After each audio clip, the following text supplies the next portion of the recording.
gente agora vou saudar ao grupo, né? Saudar aos nossos participantes do grupo, agradecer pela participação mais uma vez e fazer uma apresentação do nosso convidado especial de hoje, o professor Dr. Valdo Agra, né? Que eu tenho um currículo estendido aqui, eu vou ler o curto, mas vão ser algumas referências adicionais, né?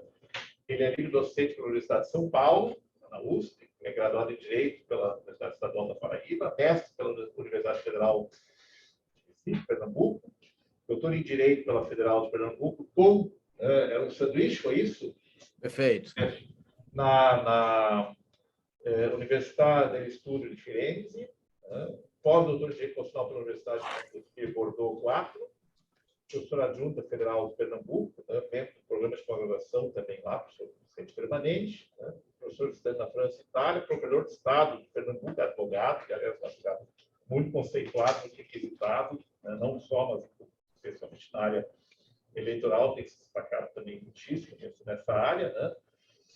Também foi professor visitante, pesquisador na Cardoso, bem Cardoso Law School, né?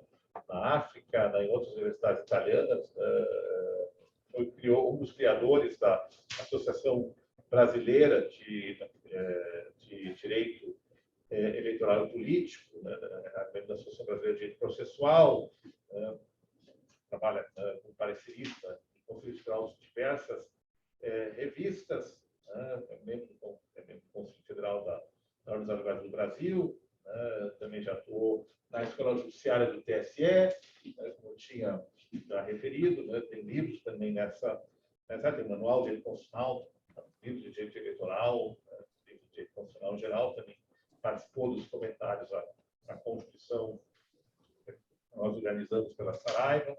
Então, tem um vasto currículo, né? Se eu ficar lendo aqui essa página inteira, vai demorar muito, né?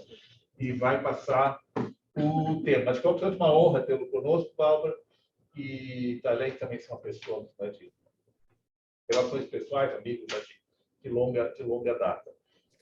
Vou te passar a palavra, então, diretamente. Está chique hoje, né? Está sempre chique, a lugar tem que estar sempre chique, né? Para a tua fala. Boa tarde a todos e a todas. É com extremo prazer, e diria até mesmo que honra, que aceitei o convite do meu amigo Ingo, professor Ingo, mas a mim, como eu o conheço há longínquos anos, permita-me ainda essa deferência. Na verdade, quando eu fui convidado, eu fiquei assim, o que é que eu vou falar para acadêmicos de direito, mestrandos, doutorandos e professores? E aí Ingo disse, direito fundamental. Direito fundamental é algo que eu estou um tanto quanto distante. E aí eu tentei fazer um translado desde a época onde eu militava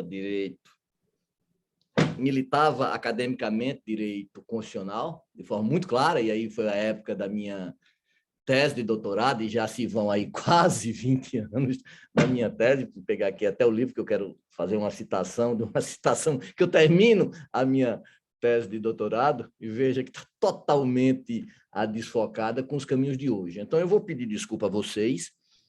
O discortinho que eu vou fazer vai ser um discortinho um tanto longo.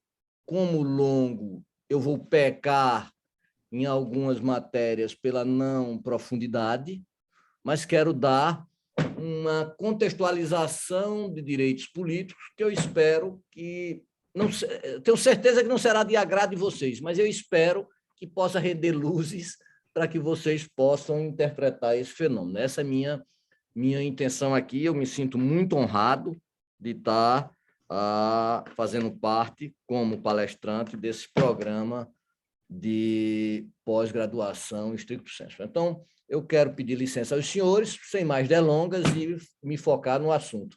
E vou dizer que tenho que andar assim, meu amigo Ingo, porque quem não tem substrato teórico, ele tem que adornar na vestimenta. Então, esse é meu caso. Então, em homenagem a você e os seus alunos, eu estou aqui com o traje completo, não tem perigo se eu me levantar, quiser pegar o livro, estou com o traje completo, para dar aula aos senhores, tá bom? Então, vamos lá. Sem mais delongas, eu vou falar dos direitos fundamentais, vou falar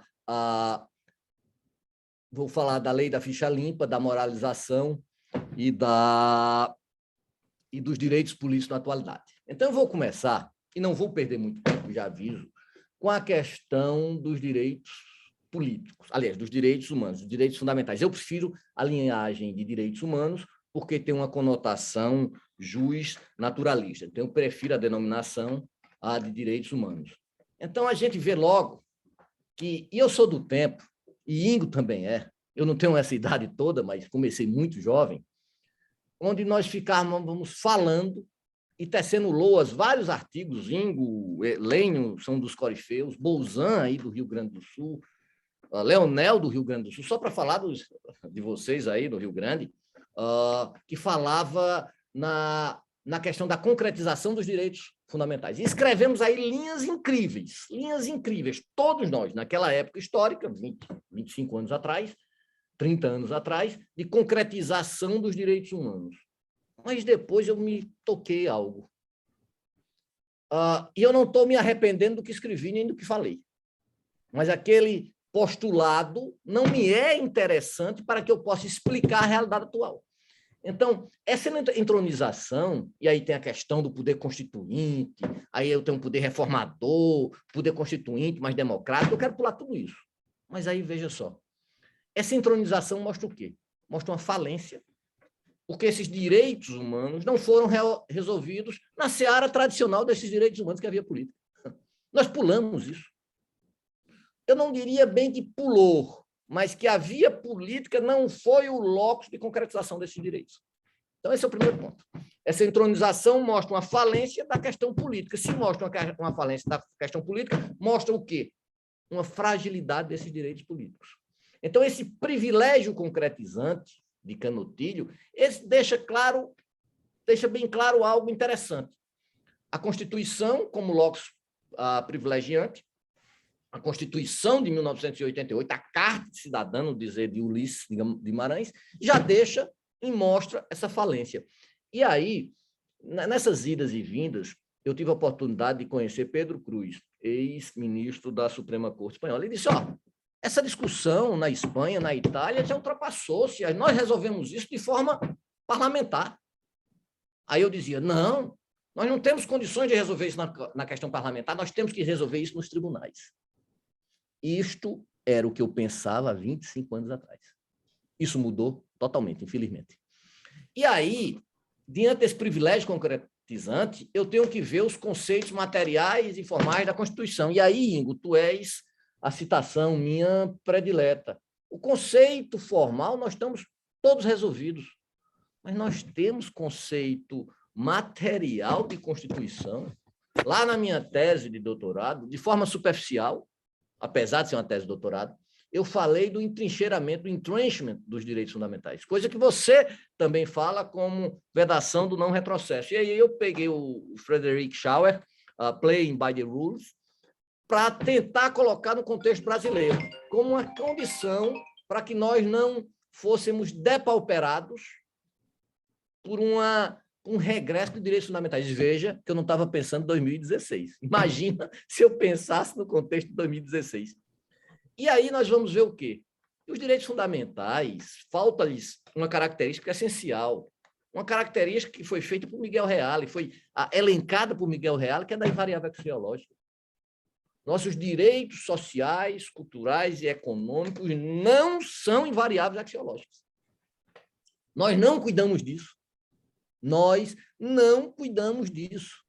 E isso vai se aplicar com as defluências aqui, ao meu objeto de estudo, que vai ser os direitos políticos. Ou seja, os direitos políticos, com essa quebra do parlamento, ele vai ser um dos direitos mais afetados.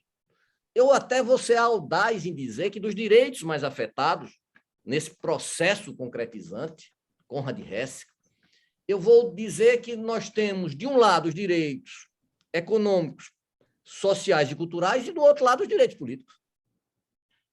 a formalização não lhes deu caráter de entronização.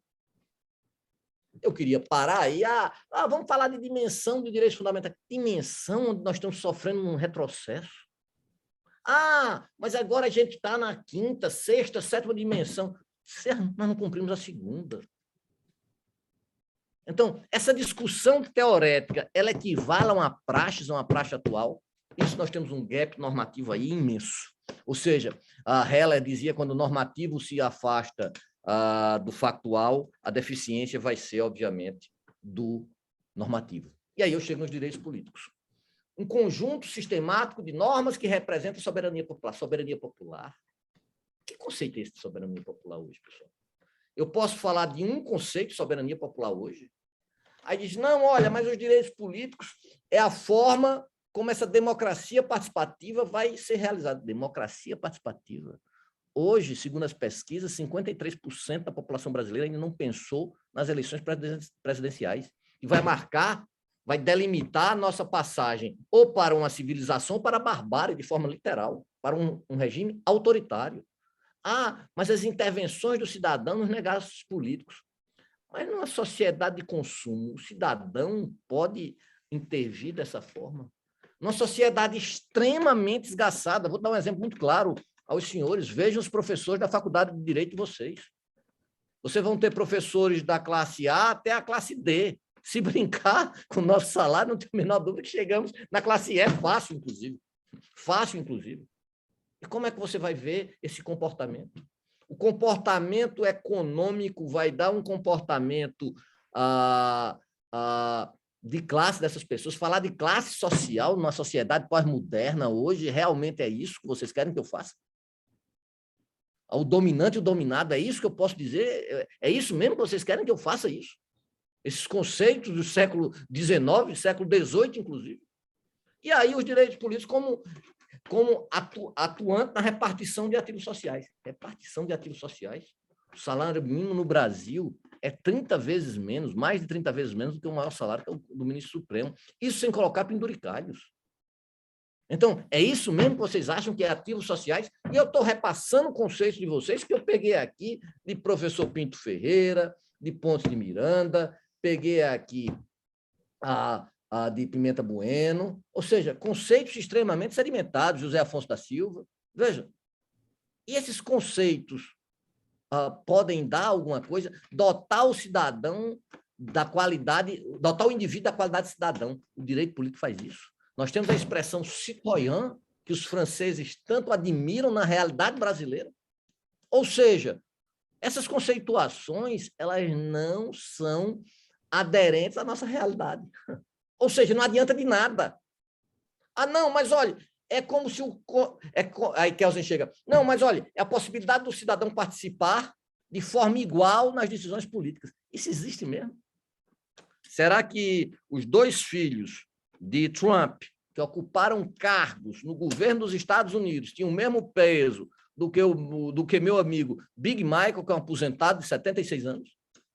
É realmente isso que vocês querem me dizer? Mas, então veja, o que eu vejo de momento político, a única coisa que eu posso dizer, não está ultrapassado, é que o direito político é feito no sufrágio. E qual é a instrumentalização do sufrágio, infelizmente, no Brasil? O voto. O voto.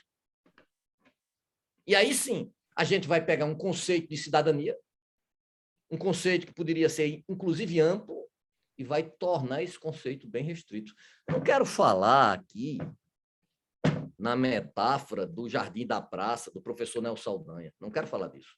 Não quero falar do clássico texto de Benjamin Constant, Liberdade dos Antigos e dos Modernos. Não, olha, mas a liberdade dos modernos tem uma vantagem. É o right of privacy. Mas esse right of privacy pode ser entendido hoje com a questão da internet, como eles entendiam no século XIX? Ou eu posso pegar a liberdade dos antigos, onde o Estado vai interferir em qualquer porção da sociedade, porque essas decisões serão tomadas na ágora? Claro que não, pessoal. Claro que não. Então, assim, eu tenho que pegar os direitos políticos e plasmá-lo de outra forma. Ou seja, os direitos políticos no Brasil, de forma pragmática, não de forma analítica, ele é um conceito extremamente aberto. Extremamente aberto. E aí, vou à frente. Eu posso dizer que eu tenho, e isso é inexorável, que eu só posso falar de direitos políticos quando eu tiver uma união inexorável com a democracia. E aí eu chego numa outra aporia, numa pergunta sem solução. Por quê?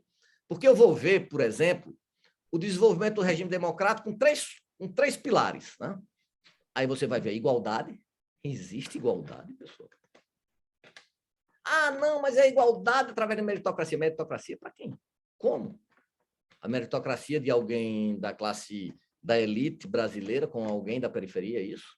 Liberdade, que é um conceito mais carcomido que eu já vi. Você veja, você teve explosões de pessoas, não vou pegar nem no Brasil, na França, na Alemanha, gritando por liberdade para não tomar a vacina. Realmente, essa liberdade de contaminar o outro, isso existe. Isso não mostraria a degenerescência de um conceito no que nós chamamos de uma democracia ocidental?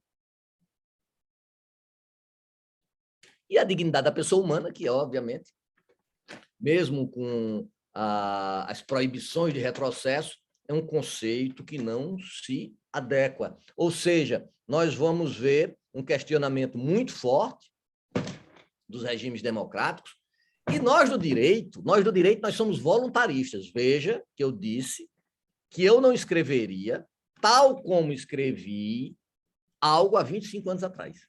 E deixei isso inconcluso, mas vou mostrar a vocês por quê. E aí, naquela época, nós falamos, a democracia deve ser, a jurisdição constitucional deve atuar na democracia. E aí nós tínhamos dois pêndulos, vários colegas nossos, nós nos dividíamos em dois pêndulos.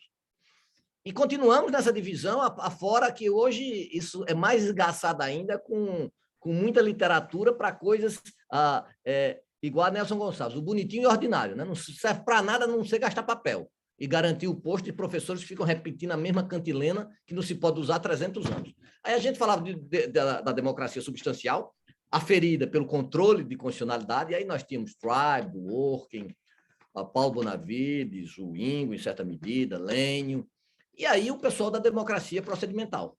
Aí a gente tinha o Luhmann, o Habermas, o Sunstein, o Scalia, o Rawls, que é um procedimentalista, mas lá depois no liberalismo, lá na década de 90, escreveu dos elementos constitucionais essenciais, ou seja, ele viu, está igual a Smith. No final da vida, o Smith, mais com 90 anos, disse, não, olha, mas não é totalmente, o justnaturalismo tem sua razão. Depois, isso é carta pós-mortem ou um arrependimento crasso.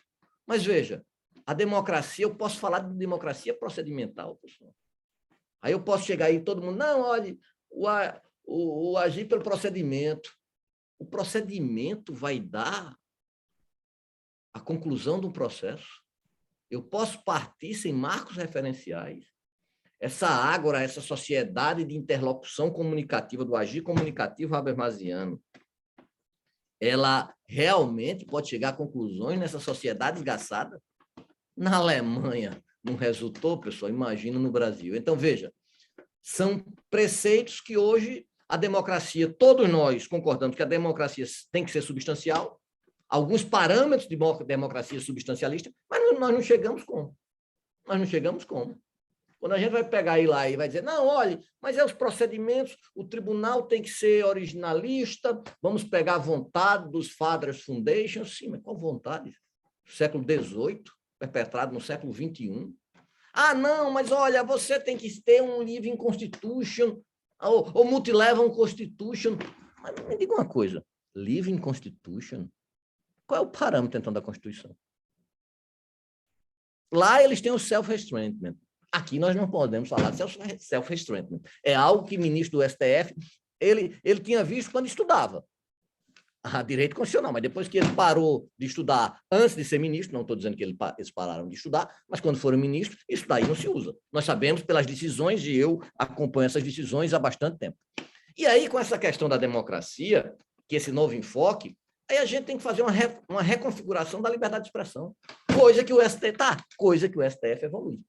O STF vem evoluindo, dizendo o seguinte, eu não posso garantir uma liberdade de expressão de pensamento, porque ele pode redundar no constitucionalismo abusivo. E aí vocês vejam narrativas de fechar o Congresso, narrativas de parlamentares. Nós temos aí o caso do que foi para a festa agora, semana passada, etc, etc, etc. E aí nós vamos ver verdadeiramente uma modificação jurisprudencial. Ou seja, eu posso falar não de mutação constitucional, mas eu posso falar de um ainda não, porque isso não foi cristalizado, mas eu posso falar de um living constitution, nesse caso específico. Então, veja, a questão da democracia, aí eu vou chegar, aí tem a questão da pós-verdade, isso é uma questão assim, muito interessante, porque, por exemplo, eu estou aficionado na questão da guerra da Ucrânia. Aí, quando tu vai olhar o RT, Russian Today, tu vê uma narrativa. Tu chora, o bichinho, o Donbass está sendo morto.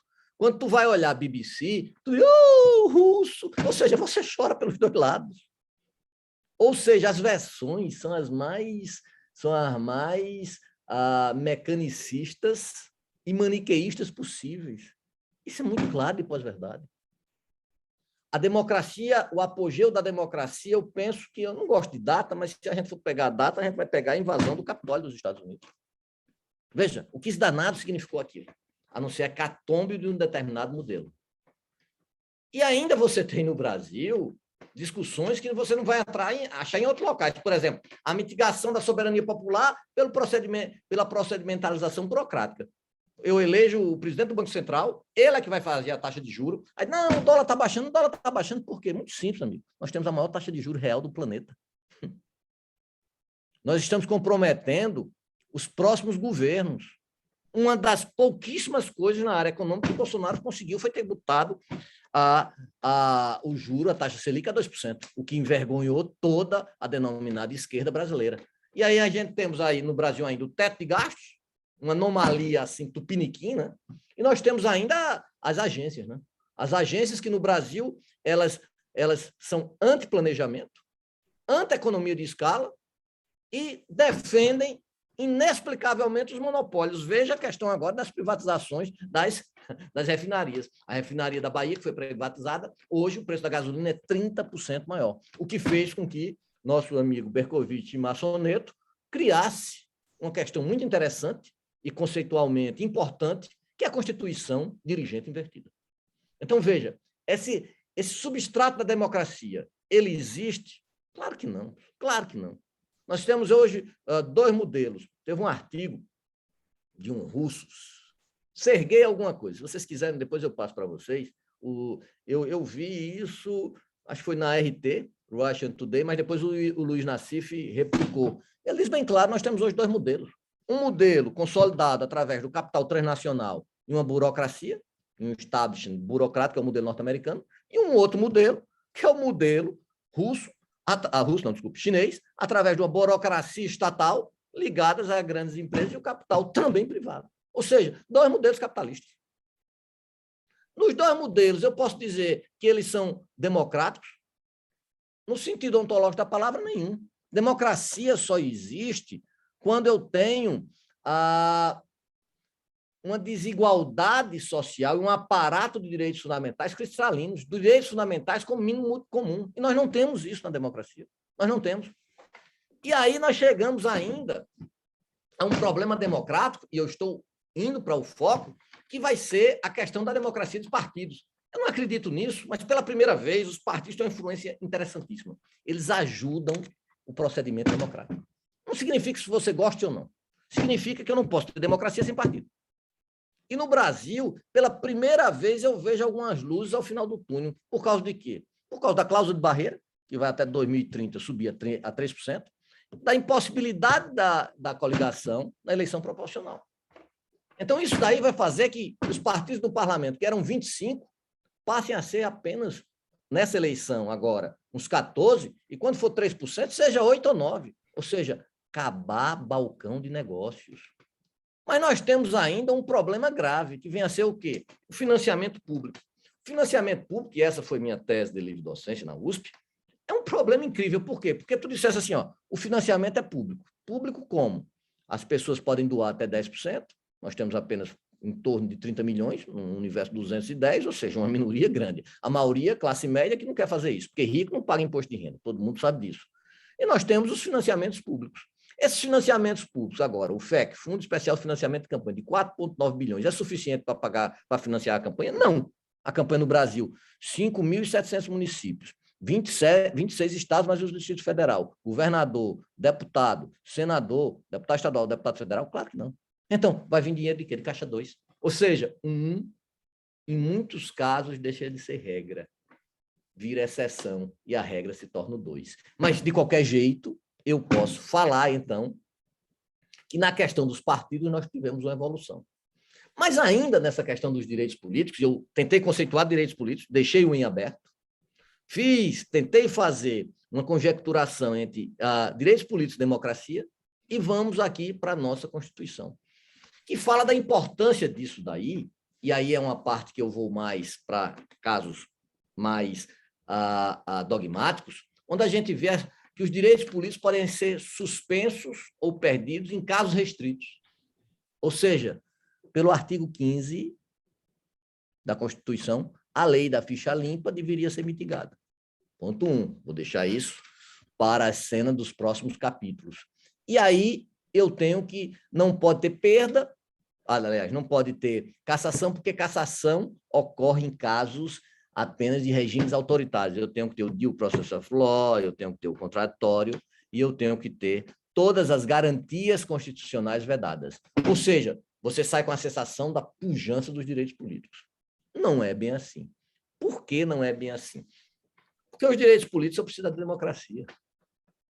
Para exercício de política, eu preciso de narrativas, eu preciso de ontologia, eu preciso de partidos políticos, eu preciso de financiamento. E eu não tenho nada disso. Mas, de qualquer jeito, eu vou agora tentar fazer o link dos direitos políticos com a inelegibilidade, que o apogeu da inelegibilidade é a lei da ficha limpa. E aí a teoria das inelegibilidades, ela está lá, ela deve ser descrita como eu conceituo, e esse meu artigo foi um artigo de 2014 ou 2013, bem, 2000 e alguma coisa. Então, já se vão aí mais de 10 anos. Por quê? Porque na doutrina brasileira nós não temos nada a respeito disso. Interessante, e todos que nos veem. No mestrado e doutorado da Federal, eu não dou aula de eleitoral. Não dou. Dou aula de direito ao desenvolvimento e intervenção. Mas por que isso? Porque o direito eleitoral ainda é um direito de uma teorética muito fraca. Muito fraca. E vou tentar mostrar para vocês agora com um exemplo muito claro.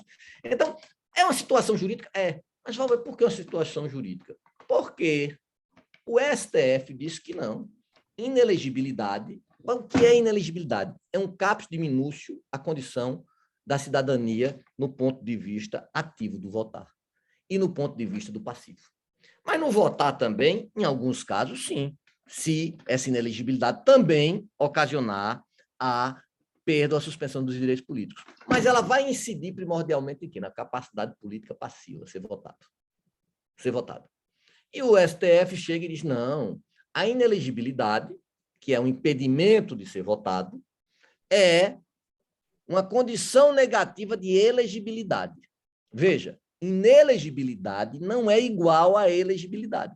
Mas, Valber, uma não é um ponto positivo e outra negativo? Não. Essa é a grande confusão de 80% da doutrina, e vou mostrar exemplos claros disso. Por quê? Porque a elegibilidade é todo o conjunto de fatores que faz com que alguém possa disputar a eleição e se eleita assume o mandato. Inelegibilidade, a ausência de inelegibilidade é um dos fatores. Aí que é que o Supremo chega e diz, não, inelegibilidade é um requisito negativo que eu vou ter que fazer na hora do registro. O que é o registro? É quando a Justiça Eleitoral analisa se o cidadão pode ou não ser candidato.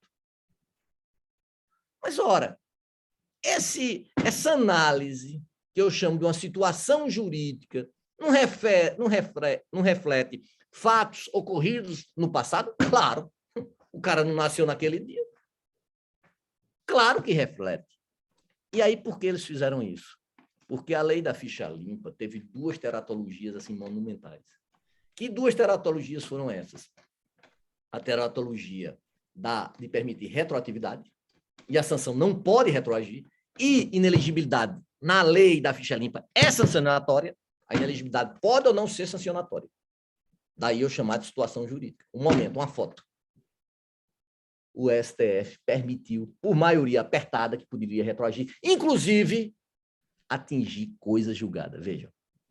Mas o que danado é elegibilidade? Elegibilidade é quando o candidato pode ser eleito. Ele é formado de 3 condições, de três elementos. Primeiro, ter condições de elegibilidade, que está na Constituição.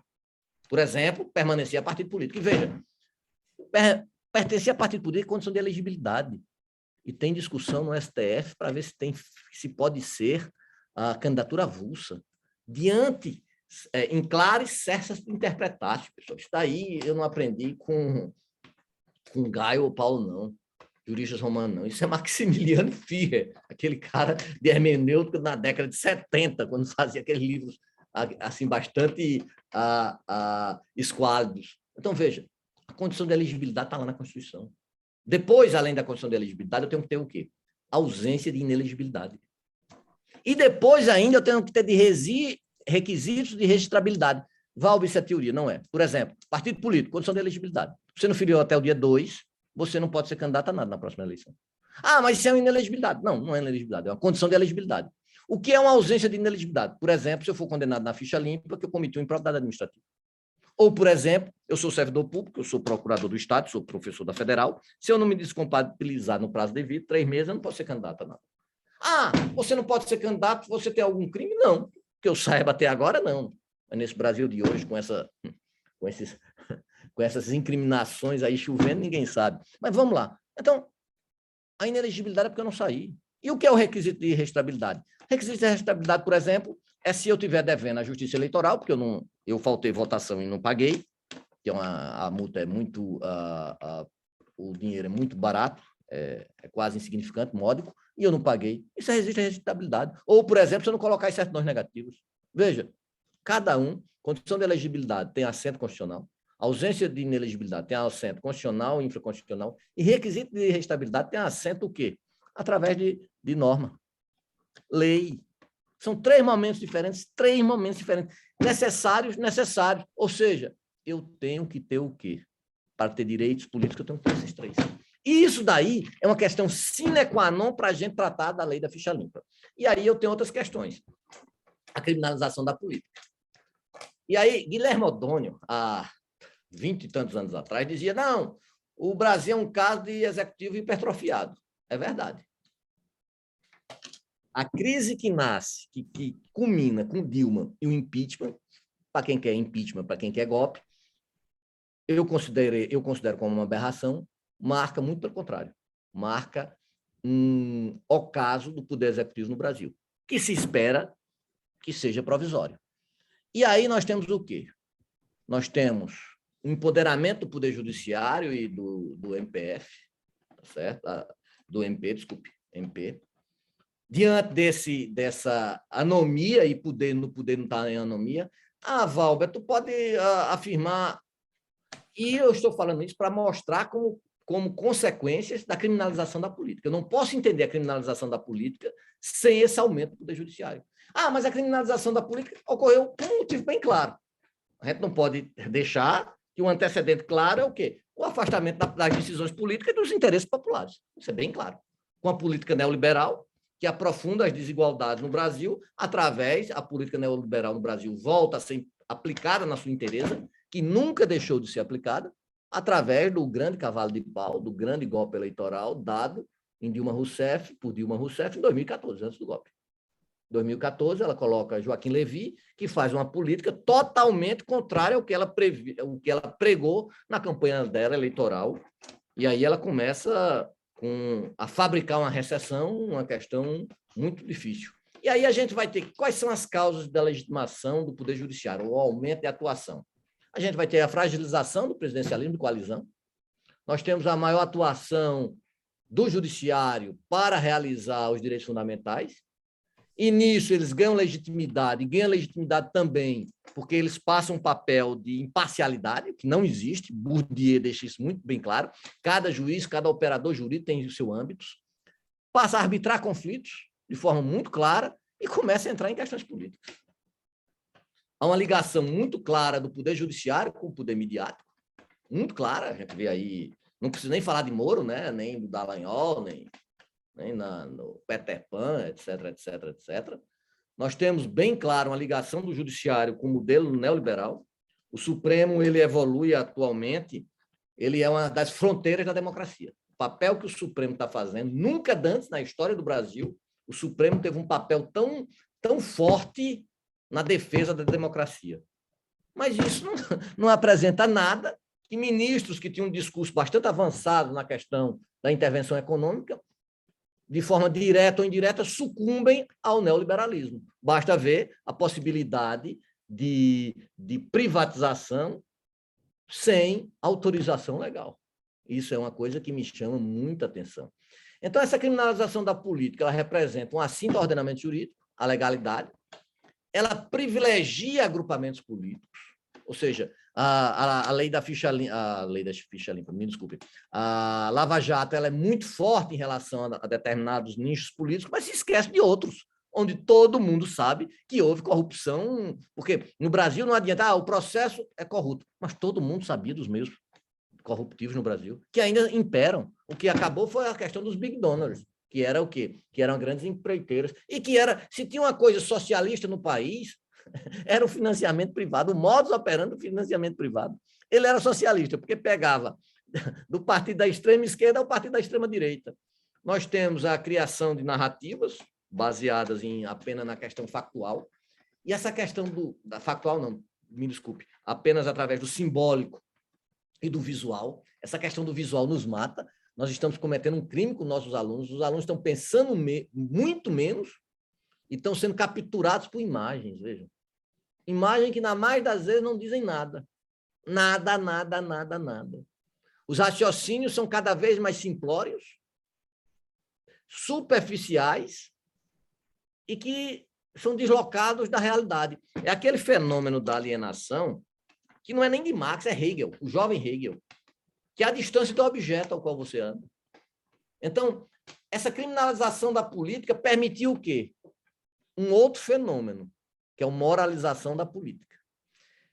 Essa moralização da política ela é a mais hipócrita possível. Primeiro, que é uma movimentação autoritária, contra-lege, discricionária, ostenta dar legitimidade a determinados grupos, tenta imunizar as decisões judiciais com discursos morais e ocasiona uma jurisprudencialização das decisões judiciais. Ou seja, a moralização significa o quê?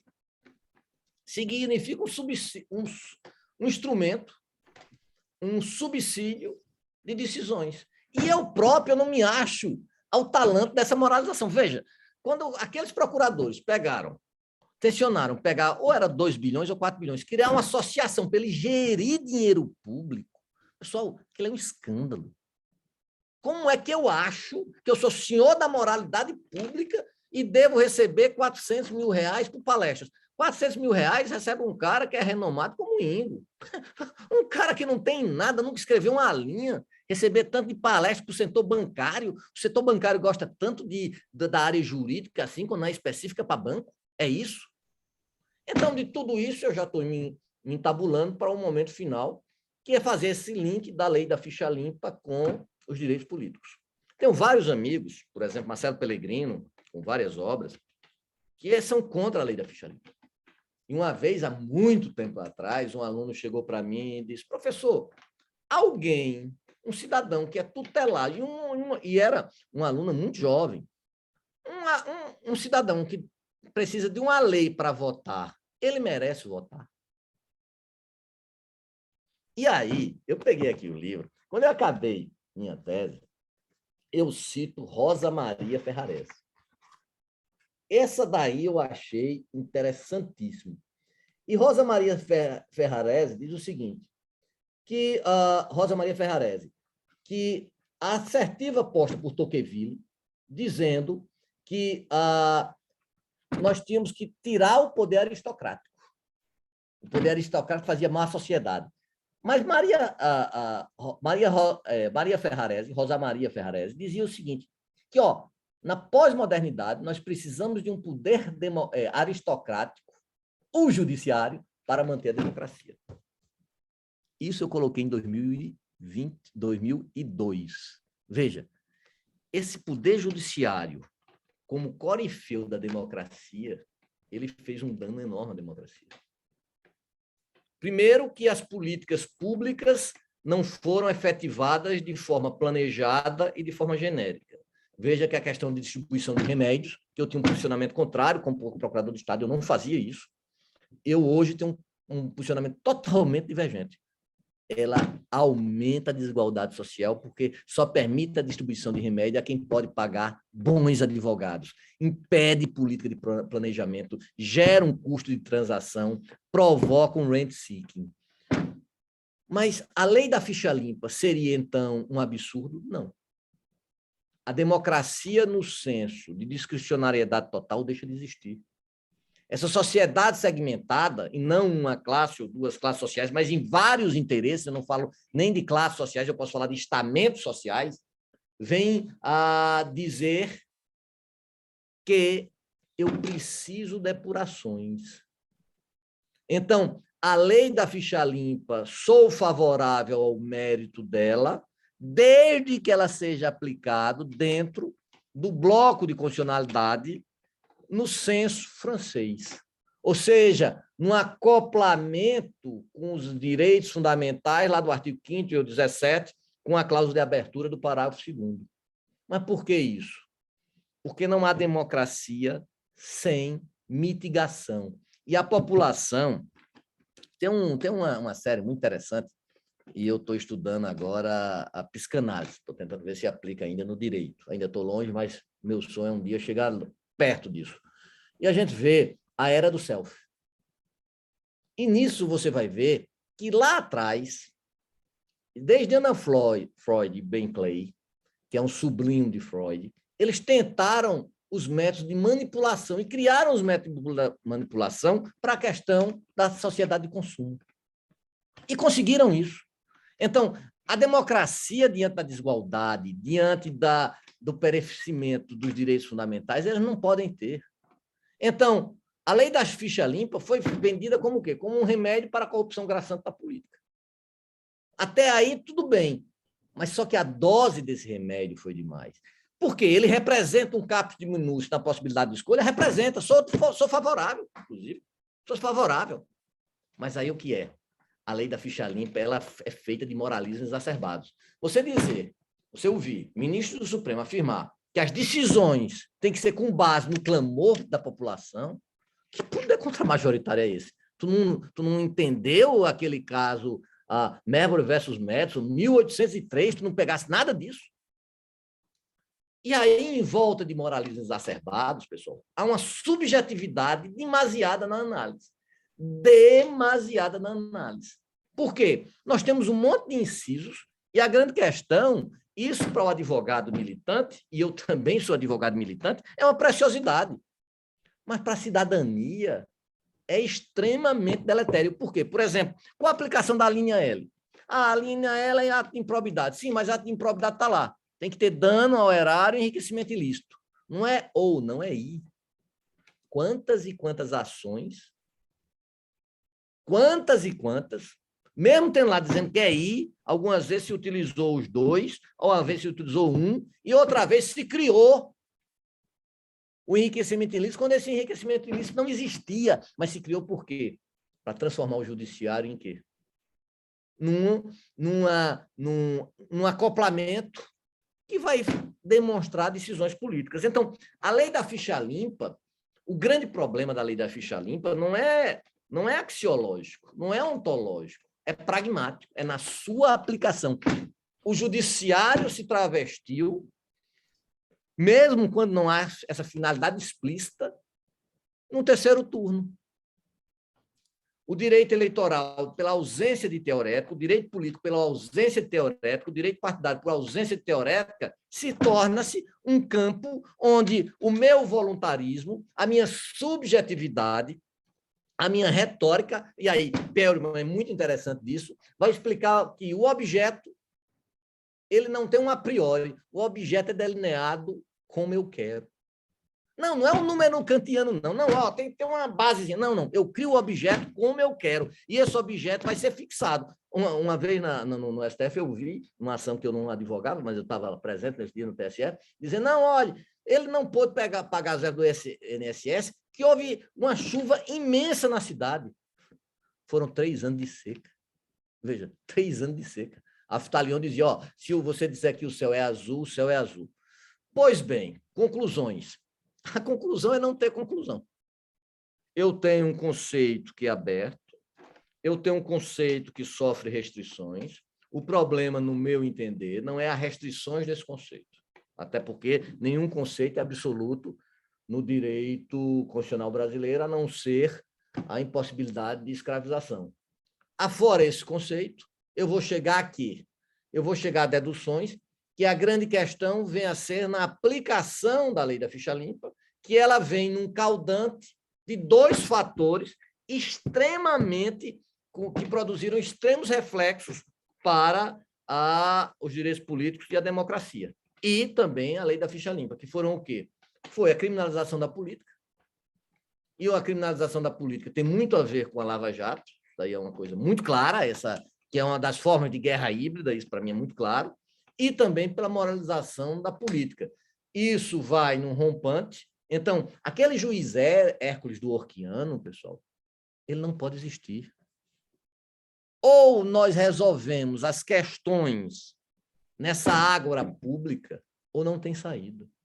Nós não temos uma entidade, um demiurgo, para cuidar dos assuntos quando a sociedade brasileira não está pronta para cuidar desses assuntos.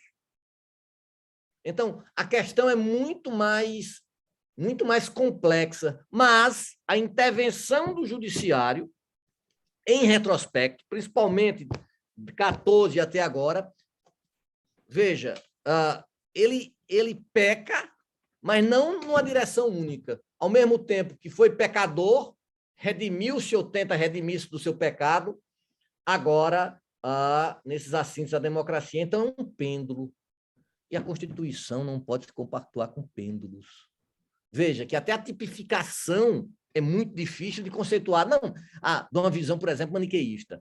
Então, sem chegar a nenhuma conclusão, e eu não cheguei, e até me esforcei, viu, amigo, para preparar isso daqui, eu digo que chega ao final, sem final. Então, agradeço a todos que me assistiram, pedindo desculpas, porque chego ao final, sem final. Muito honrado com a atenção de todos e de todas. Bom, obrigado, Valdo. E acho que chegaste ao final, sem final, mas com final. E não foi só o final temporal da fala. Obrigado por trazer essas questões, que são questões que nem sempre transitam no grupo, a gente trata de questões específicas, sempre palestras específicas, né? Sobre diversas perspectivas envolvendo direitos fundamentais, nós temos tido poucas sobre direitos políticos, né? E foi muito importante ter trazido esse tema, não só porque estamos em direito eleitoral, mas porque eu concordo contigo, que temos que resgatar a funcionalidade e a essência dos direitos políticos, mas também temos que resgatar a visão da política como central para a própria efetivação dos direitos da gramática constitucional. Nós tivemos realmente um deslocamento muito grande no Brasil da esfera política, né? Claro que tem disfuncionalidade, tem problemas, referi a alguns deles, né? Mas os problemas não justificam que se a disfuncionalidade não justifica que se jogue criança, né, fora, com água suja, velha imagem, mas que se aplica também aqui, né? Então, teria essa concordância, o mesmo juiz do TRE, substituto efetivo, né, de 4 anos, e também tive ocasião de, em voto, conseguir até fazer uma maioria apertada para flexibilizar em alguns aspectos a lei da ficha limpa, inclusive aplicando controle de convencionalidade, enfim, infelizmente tinha colegas que eram também sensíveis a isso, né? Na época o Marcelo não tinha nem publicado o livro dele ainda, mas já tinha um artigo, né? Logo depois publicou o livro dele, me mandou, e começou a se discutir mais isso também no Brasil, né? A questão do controle de convencionalidade, e a ficha limpa acabou sendo um laboratório disso, né? E é claro que lá vem numa quadra em que havia uma insatisfação popular, uma indignação popular, obviamente com disfunções da política e o comportamento de alguns políticos, né? Mas que gerou realmente um abuso, um excesso de regulamentação e um excesso de moralização, né? Justamente o problema da moralização, de aplicar o princípio da moralidade com eficácia direta, né? Isso também ocorre em outros setores, né? Para a imobiliária e assim por diante. Aplicar o princípio da moralidade de uma forma direta, né? Sem mediação concretizante, seja por lei, seja também por um conjunto de situações mais definidas, causa imensa insegurança jurídica, né? O Supremo, por exemplo, fez isso também em matéria eleitoral, praticamente criar fonte sua, né? Sem previsão constitucional legal, a pena de mandato de infidelidade partidária, né? Ou seja, isso, em alguns lugares tem uma excrescência, né? E aí eu queria uma opinião tua. Eu acho que no Brasil não há como substituir a justiça eleitoral. Ela cumpre um papel realmente importante, talvez, tirando algum excesso aqui e ali, talvez ainda seja uma das que melhor funcionam, né? Do ponto de vista estrutural, de andamento, de rapidez, enfim, tirando funções, mas falando em termos gerais, né? E passou a integrar a nossa tradição, a tradição brasileira, desde os anos 30, né? Nós temos uma justiça eleitoral. Mas nós sabemos que isso é um modelo, né? Muitos países não têm justiça eleitoral, não tem um poder judiciário com competência específica para eleições, para as eleições, não são órgãos judiciais que fazem isso, né? O que existe, evidentemente, como tem na Alemanha e em alguns outros países, é que algumas questões, obviamente, pela dimensão constitucional, são depois arbitradas, né, pela Corte Constitucional. Mas a miuçalha, a prestação de contas, registro de candidaturas, toda essa parte que a nossa Justiça Eleitoral faz e tem feito, né, ela é feita por outros órgãos, né, inclusive órgãos de natureza política. A política, de certa forma, controlando a política, né, os políticos. E não transferindo esse controle de forma bastante integral, né, ao Poder Judiciário, que, como você fez bem, né, não deixa de criar uma aristocracia dentro da aristocracia. Né? Nossa política já é oligárquica e aristocrática. Né? E o Judiciário, evidentemente, também acaba se cristalizando como tal. Né? Então, eu faço uma pergunta bem objetiva. A tua posição pessoal, né? Embora a gente saiba que isso não vai mudar assim o Brasil de uma hora para outra, não vai se acabar com a justiça eleitoral, nem esse que eu prego. Mas alguns instrumentos, né, que, para além da justiça eleitoral, né, podem ser criados, né, de modo a assegurar um retorno, pelo menos parcial, né, do controle da política, eleições, não só focado no poder judiciário. Estou representando nessa questão eleitoral, que isso aconteceu, né, né, mas ela se agudizou bastante na questão eleitoral. Né? Isso também vale para o poder normativo do TSE, né? Também apresenta alguns problemas. Né? Então, como é que tu vês essa possibilidade de embutir no nosso sistema político, eleitoral, constitucional, algumas possibilidades de participação ativa da cidadania, para além do judiciário, né, em relação ao próprio processo político, e com isso também talvez reduzir um pouco esse impacto da moralização via judiciária, né, porque na verdade a moralização posta no poder judiciário, é ele que ao fim e ao cabo interpreta o que é moralmente legítimo, né, e o que não é moralmente legítimo em termos de política. Né? Provavelmente sempre é muito seletivo. A gente sabe disso, tem decisões suficientes para demonstrar, inclusive, 2 pesos, 2 medidas. Né? Basta ver o caso recente, né, do Lollapalooza, né? Ali se proibiu, no outro caso, né, motociata, como chama? Motociata. Motociata, liberou. Né? E o outro lá não podia. Quer dizer, sabe que esses 2 pesos, 2 medidas são são frequentes, o que se torna mais grave, né, quando se utiliza cláusulas gerais, como 7 da moralidade pública, da moralidade eleitoral, e por diante, para justificar essas decisões. Então, não sei qual seria a sua posição a respeito disso. Então, é muito é um complexo. processo de inquietações, mas absolutamente necessárias. É muito complexo isso que você me perguntou, Igor. Por quê? Primeiro, eu não sou institucionalista. Eu não acho que você só mudando as instituições você pode chegar a um resultado. Nisso eu sou estruturalista. Você veja, eu participei de eleições, por exemplo, em Curitiba, onde a compra de voto era residual. Eu participei de eleições em Santa Catarina, Pomerode, onde não existia compra de voto. Então, veja, quando você tem essas ferramentas à disposição, e participei de uma última eleição, onde a compra de voto foi algo assim, dizem que se gastou 30 ou 50 milhões na semana da eleição do voto, chegou a R$50. E veja, em 2014 o voto em todo o Nordeste era R$150. Veja como nós estamos caindo. Mas eu acho que nossa justiça eleitoral é a melhor justiça, certo? É uma justiça que é rápida, célere. Em relação à justiça eleitoral, só teria um que a se fazer.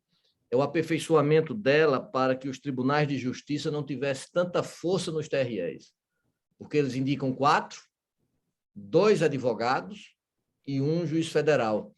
Eu acho que a participação dos juízes federais nos TREs poderia ser mais ativo. E também acho que deveria ter mais restrição com a questão dos advogados que vão para a justiça eleitoral. Na verdade, nós sabemos que vários advogados vão para a justiça eleitoral, não é porque advogam em direito eleitoral, porque quem advoga não vai para a justiça eleitoral porque não é vantajoso financeiramente. Eles vão lá para tentar uma vaga depois de desembargador, o que é, obviamente, bastante pesaroso. Eu acho que a grande questão para avançar na democracia são os partidos políticos. Eu acho que a questão agora do impedimento de coligação, de cláusulas de barreira, vai fazer um bem enorme à democracia.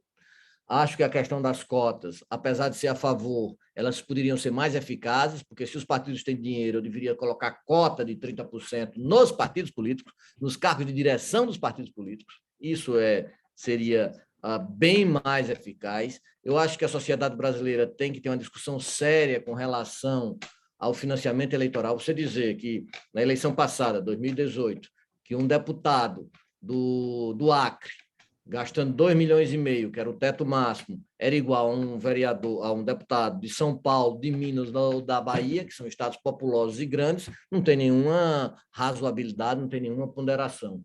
Quando você toma aquela decisão, que é uma decisão extremamente voluntarista, de se impedir o financiamento privado, e você não vai atrás das questões. Você vê que o financiamento privado ele vai ser mitigado, mas vai ser mitigado o quê? Com excrescência maior ainda, que é o orçamento secreto. Veja, hoje isso é uma reportagem no Estadão, o orçamento secreto nosso é o maior do mundo. E ele faz o quê? Ele é antiplanejamento, ele é microeconômico, como se o microeconômico preponderasse o macroeconômico. Nós estamos vendo aí economicamente a série de estragos que isso está fazendo, gera um custo de transação e impede a economia de escala. Ou seja, e ainda tem a possibilidade de ser capturado, de se tornar rent-seeking de forma muito clara. Então, assim, nós temos o parlamento, que é anacrônico, o Senado, que não pode funcionar, isso é um vício estrutural. Esse bicameralismo para todas as matérias, ele tem que ser reestudado, nós temos que fazer isso, mas a própria questão do check and balance vai ter que ser reestudado. Não tem mágica. Aquela questão do artigo 6º da Declaração de Direitos do Homem e do Cidadão, que o poder tem que ser dividido, Tocqueville, isso ganha uma atualidade incrível. Ou seja, por que não dar autonomia, por exemplo, ao Ministério Público? Agora, não se pode dar autonomia à polícia. Infelizmente, eu não vejo nenhum país do mundo que faz isso. Por que não criar um poder popular, como sendo o Ombudsman, como sendo o Tribunal de Contas? Por que não profissional do Tribunal de Contas? Tribunal de Contas ser estuário de quem perdeu a eleição, é isso mesmo? Onde as decisões é a decisão arco-íris, cada um acha o que quer. Acha o que quer. Aí, quando intervém em quê? Na questão não quantitativa, mas qualitativa. Para o advogado, é uma cesta, é como se fosse um piquenique. Você vai aí com namoras, num canto onde tem muita amora, você está com vontade de comer, leva a tua cestinha e vai fazendo. Mas para a democracia isso é muito nefasto. Um dos pontos que dá certo é a justiça eleitoral. Interessante. Mesmo dessa forma, o que precisaria ter que se moldar? Talvez o interstício de 2 anos seja muito pouco para os ministros do TSE. Quando eles firmam um determinado diretriz, isso é modificado. Mas o que sustenta o TSE? Eu sou professor de direito eleitoral já há alguns anos da Federal. É uma cadeira eletiva. Ingo, agora que a prova da OAB vai ter também direito eleitoral. A maioria dos juízes estudam direito eleitoral, olhando a lei, e todas elas são desatualizadas, porque o direito eleitoral, por exemplo, você tem ideia, os livros de direito eleitoral atualizados, só tem um no mercado, os meus ainda não chegaram, só para você ter ideia. Ou seja, vai chegar quando os livros atualizados dessa eleição? Lá para maio, os livros vão estar aí. Então, veja, é uma série de circunstâncias, mas eu acho que a questão primordial é uma questão que nós estamos passando por uma falência de um modelo, né, Ingo? O campo econômico foi para o Sudeste Asiático. Os Estados Unidos hoje não têm a excelência na pesquisa, não detêm a excelência no campo bélico. E a questão, desde a invasão do Capitólio, deve ser rediscutida. A democracia, como modelo americano, de acentuada exclusão, num país já tão exclusivo, serve para ter parâmetros para o Brasil? Essa discussão dos direitos fundamentais da Alemanha, que tu bem estudasse, ela não precisava cair numa discussão de Oliveira Viana, ainda no século XX, do idealismo utópico e do idealismo orgânico. O idealismo utópico é você pegar a Constituição do Brasil, de 1891, copiar, dizer, a Constituição dos Estados Federativos do Brasil e transplantar a Constituição norte-americana de 1787, é isso? Ou seria um idealismo orgânico, nós nos atenarmos para as nossas peculiaridades? Não seria bastante benemérito a gente estar importando todos esses conceitos aí, seja de onde for? Não seria a hora do direito constitucional brasileiro, o direito público brasileiro, dar seu grito de Ipiranga? Não sei. Bom, aí nós temos um ponto de acordo, né? Eu sou estudioso de direito comparado, claro, por preferência, mas não só do direito constitucional alemão, pela influência recente que ele tem. Nós estávamos justamente colocando isso na aula hoje de manhã, que é óbvio que sem filtragem constitucional, né? Do Chico Turubito, a dissertação dele, sem filtragem constitucional isso não funciona, né? E a Justiça Eleitoral, como você diz, é uma instituição brasileira e muito típica, né, no caso brasileiro. Eu concordo que o projeto deu certo, precisa de obviamente, alguma lapidação, né? Evidentemente, eu também acredito que com essas mudanças no sistema partidário, né, isso possa refletir positivamente já nessas eleições, se não for mudado novamente, né, possa pensar que aqui as coisas mudam, né, conforme o tempo muda, né, mas se isso não for mudado, realmente for consolidado, pode realmente ter dividendos, né, com sucesso muito positivos, né, nos próximos anos, né. A própria revisão do papel desse tipo, agora a discussão sobre o presidencialismo, que alguns estão colocando, né, e também não sei se essa é a solução, né, eu acho que mudar instituições por si só não resolve o problema, né, aperfeiçoá-las sim, né, fazer com que elas cumpram o papel que elas já têm, se não é cumprido, também faz parte, né, acho que é o fundamental.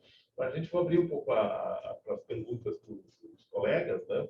Também tem algumas pessoas trabalhando aqui, não tanto diretamente com direitos políticos, mas com fake news, com pressão, enfim, que acaba no contexto político, né? Eu mesmo tenho um artigo, uma doutoranda sobre fake news e eleições, né? Publicado há um tempinho atrás. Então, é claro que isso tem um ponto de contato, tu mesmo referiste, né? Para a pós-verdade, né?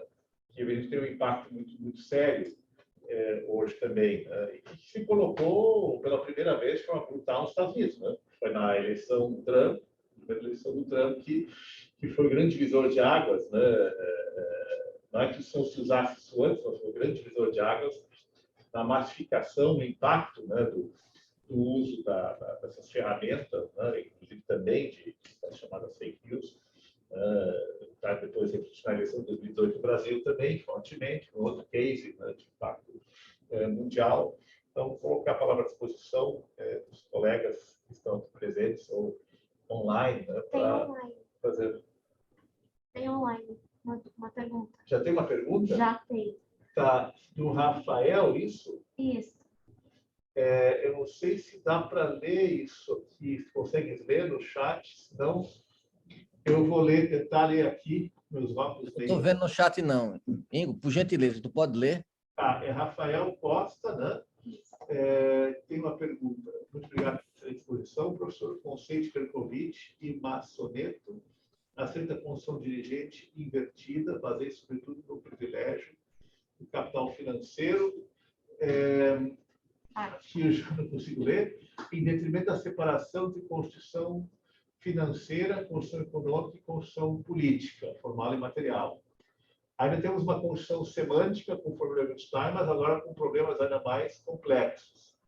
Ou seja, além de aprofundar a dogmática de direito eleitoral das insuficiências institucionais brasileiras, cujos conceitos formais muitas vezes existem na prática, como o professor poderia analisar o aspecto de financiamento de campanha e de um legislativo descolado da realidade das finalidades do Estado brasileiro. Poderíamos dizer que o legislativo visa a democracia contra a própria democracia brasileira? Essa é a pergunta longa, mas parece uma boa pergunta, né, do Rafael. Vamos lá, Rafael. Esse conceito de construção invertida ele é muito interessante pelos seus reflexos. Então, se eu pego esse conceito, que é um conceito único no mundo, principalmente diante do teto de gasto, que é um absurdo enorme. Todo mundo faz política anticíclica. O teto de gasto significa uma política procíclica. Você tem o desmantelamento, o desmonte de todo o arcabouço teórico, a construção semântica. Não adianta, pessoal. Levenstein, vamos lá. Constituição álibi, Constituição simbólica, Constituição álibi Pinto Ferreira, Constituição simbólica Marcelo Naves. Esquece isso. Esquece. Isso não representa nenhuma chave conceitual para explicar essa Constituição invertida, que vem a ser uma Constituição de defesa do capital financeiro. Aí você diz, isso é um ponto 1. Valber, isso tem alguma coisa a ver com a questão do financiamento? Em parte, sim.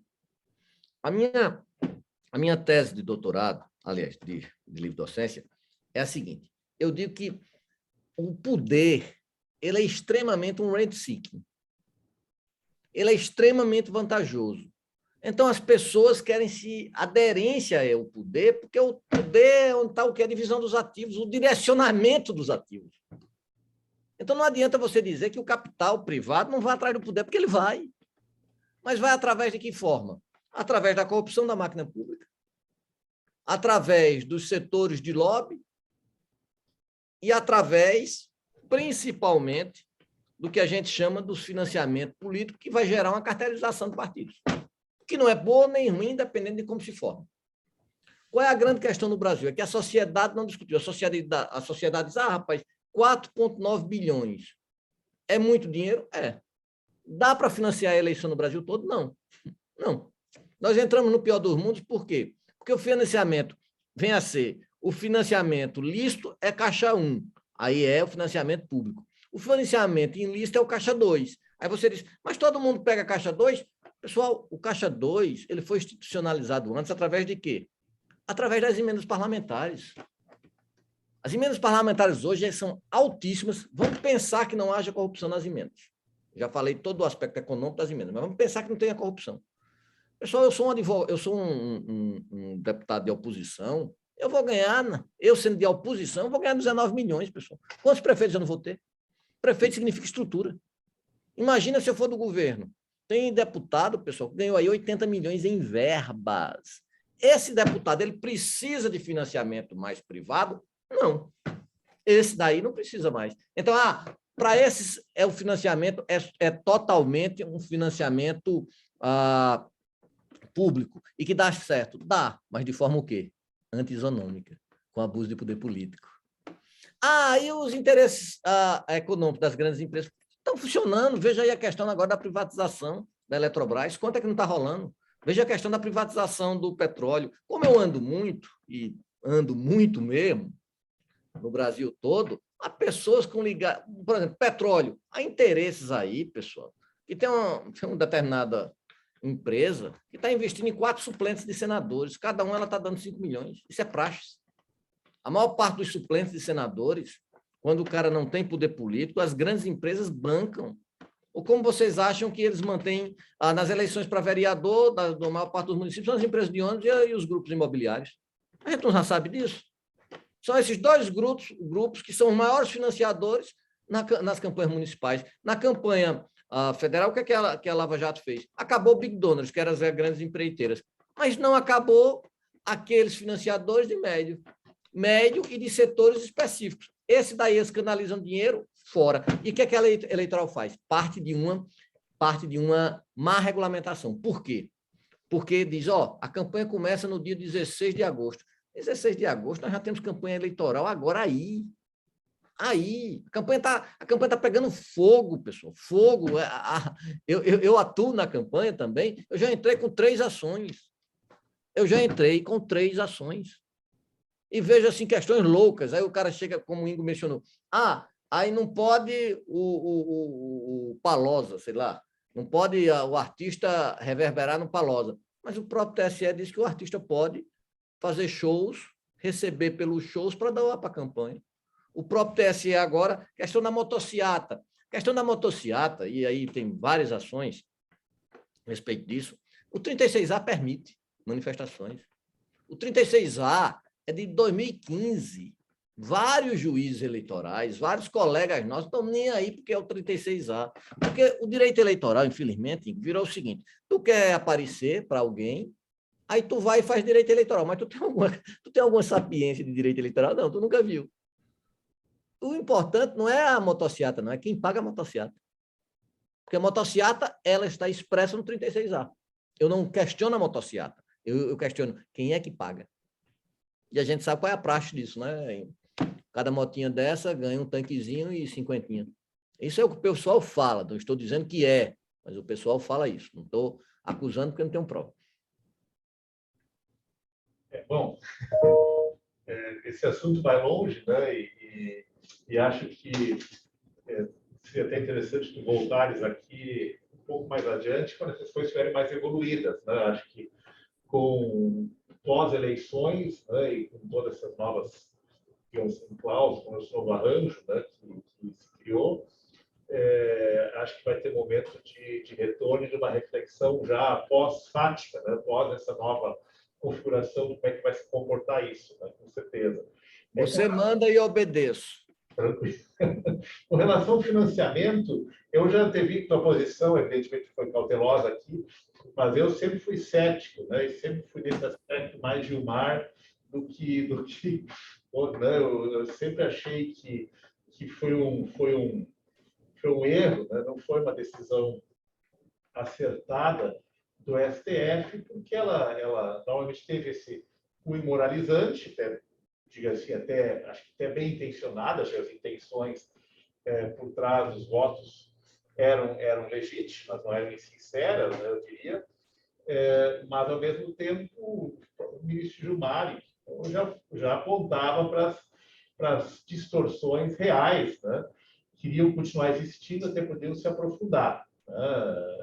E é verdade, as emendas parlamentares elas acabam sendo um caixa 2 legítimo, né? Legítimo, mas do ponto de vista legítimo em termos. Né? Agora, por exemplo, o Supremo teve que intervir na questão da transparência, né? do orçamento secreto, etc. Mas, de qualquer sorte, a gente sabe que gera uma desisonomia, muito bem referiste, né? Brutal no sistema, né? E não seria nem financiamento público se manipulasse basicamente só as emendas eleitorais. Né?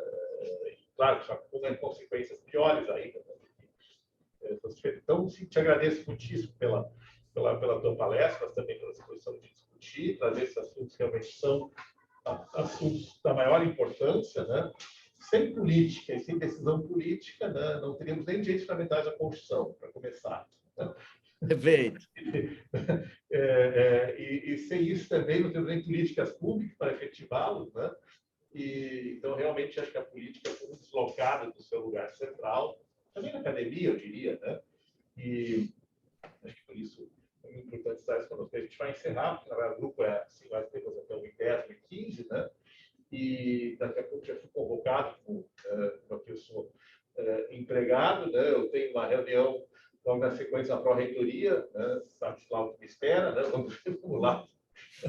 Eu gostaria de agradecer a todos e a todas. Você é um amigo fraterno de muito tempo, muitos anos, e gostaria de estar à disposição de vocês, qualquer eventual debate. Para mim, sempre será um prazer. Bom, a gente se vê, se não for pessoalmente, novamente online, né? Mas preferência pessoalmente, em breve. Boa atuação agora, né? Nos próximos meses, né? E nos ajude aí também a enfrentar essas mazelas, né? Um abraço. Muito agradecido a todos. Tá, gente? Um abraço. Tchau, tchau. Um abraço a todos e a todas. Até mais. Tchau, tchau.